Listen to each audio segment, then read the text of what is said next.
स्वागत करते हैं हम आपका अपने channel blue pen blue marker में। दोस्तों, आज हम बात करने वाले हैं इम्पोर्टेंट चीज़ के बारे में। यह है, मान लीजिए किसी भी इलेक्शन में अगर लोकसभा और विधानसभा दोनों की एक साथ अगर इलेक्शंस हो तो उस केस में क्या होगा, जो मतदान दल हमारा तैयार होगा वो 5 मतदान जो ऑफिसर्स हैं, पोलिंग ऑफिसर्स हैं, वो 5 होंगे और प्रिजाइडिंग ऑफिसर तो होगा ही होगा।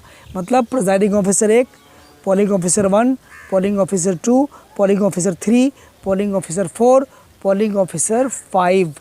मतलब ये 6 लोगों का क्या बनेगा, ये एक टीम बन जाएगी। जो मतदान दल है दोस्तों, इस केस में 6 लोगों पर बच जाएगी।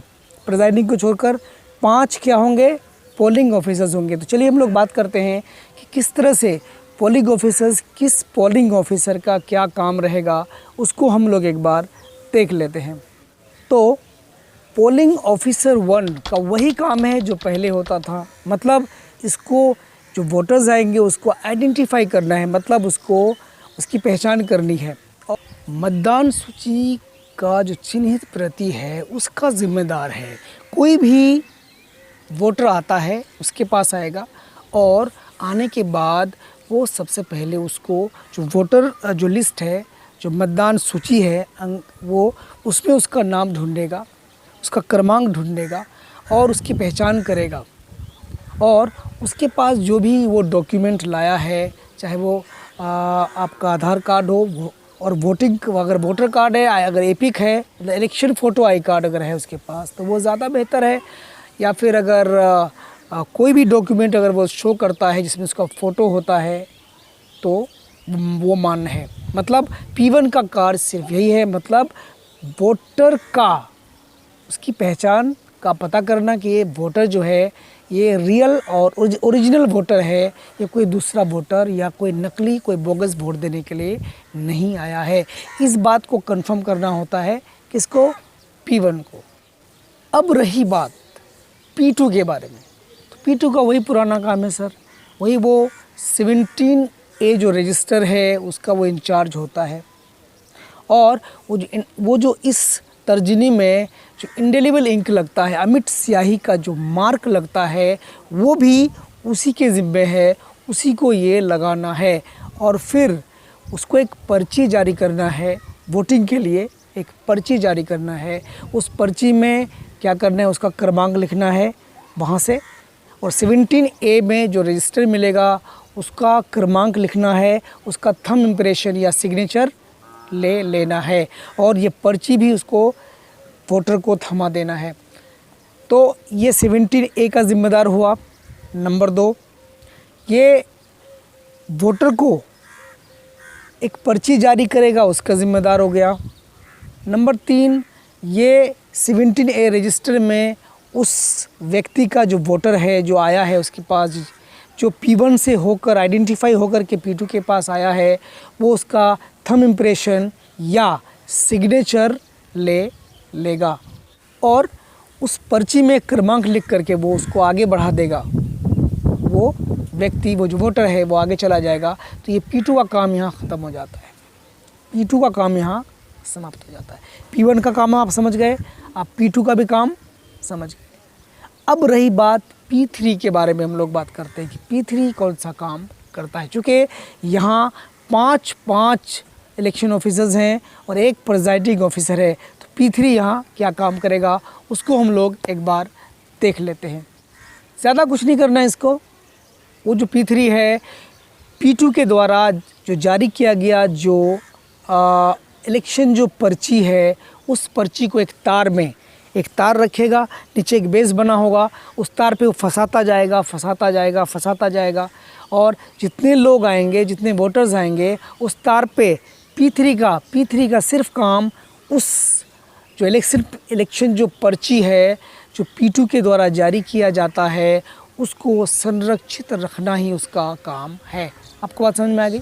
P1 का काम क्लियर हो गया, P2 का काम क्लियर हो गया, P3 का भी काम क्लियर हो गया। अब हम बात करते हैं P4 के बारे में।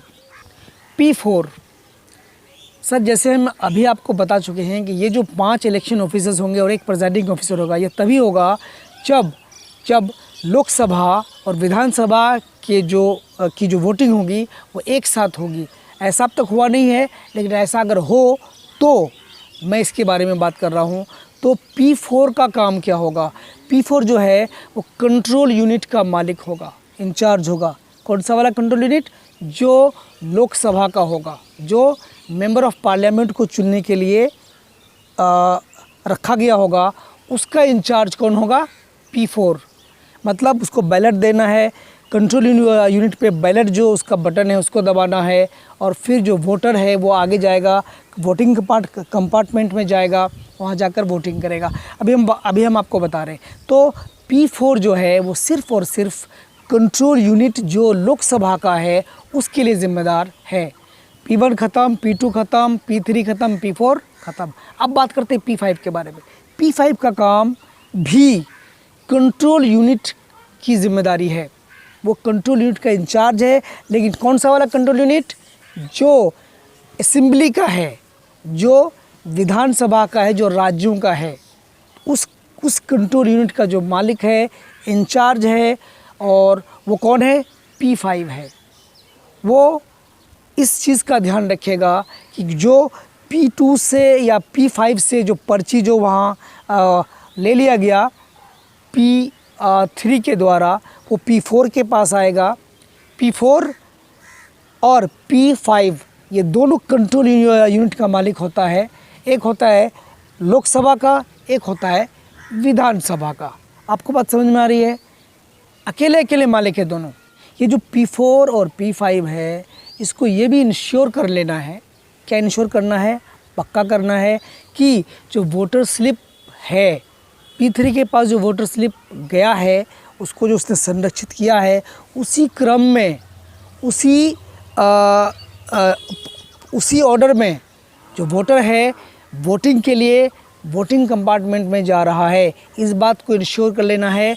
ये P4 को भी इंश्योर करना है और P5 को भी इंश्योर करना है कि कहीं गड़बड़ी नहीं हो जाए।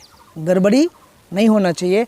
वो ऑर्डर में, एकदम क्रम में, जिस तरह से पर्ची लिया गया है, उसी क्रम में वो पहले P4 के पास आएगा, P5 के पास जाएगा, फिर उसी तरह से वो वोटिंग कंपार्टमेंट में चला जाएगा वोटिंग करने के लिए।